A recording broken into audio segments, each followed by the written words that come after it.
Effective internal communication can be one of the first components of a successful organization.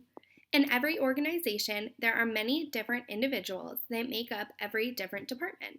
Many different personalities can increase motivation and revenue because of the stimulation of different characteristics and ideas contributing to the overall workplace production. In contrast, this can create friction between employees, managers, and directors because of different personality traits and communication styles.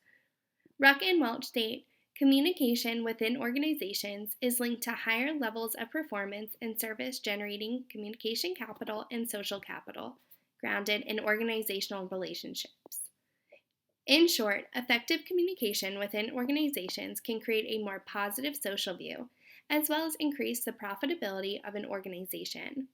Unfortunately, there has been a lack of attention given to employees and their input on what makes them feel valued and appreciated. Moreover, many organizations are focused on how their customers feel, which is extremely important, but they do fail to focus on how employees feel and their attitudes towards the organization as a whole, things they feel could be improved, or recent transitional changes.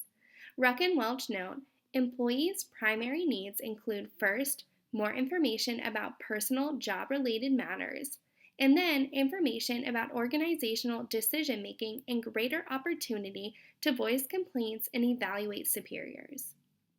Many organizations do well with communicating with their consumers and shareholders, but many fail to communicate with their employees regarding how their actions affect the consumer or increase productivity. Many employees could benefit from simply a good job, nice work done here, or even this looks great but could use some improvement in certain areas. Employees benefit from praises as well as constructive criticism in areas where they feel they may need coaching tips. Unfortunately, knowing what needs to be done and actually carrying out a successful program in order to raise communication in the workplace can be two very different concepts. In the 21st century, it is difficult to rein in the resources and time in order to focus on customers, employees, shareholders, and other important aspects of a company. DeBoga writes, there is little doubt that high levels of employee satisfaction and commitment lead to more effective and productive workforce. Yet, it is no easy task for public managers to keep employees motivated and engaged these days.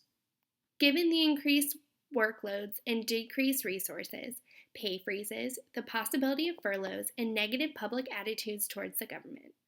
There are hundreds of workplace programs that have been developed, researched, and carried out.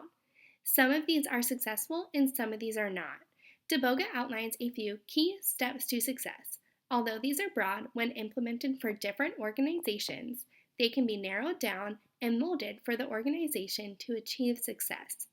It is important to remember that even an organization is succeeding or struggling concerning issues of employee satisfaction and commitment, what matters is how the leaders of a corporation respond to employees.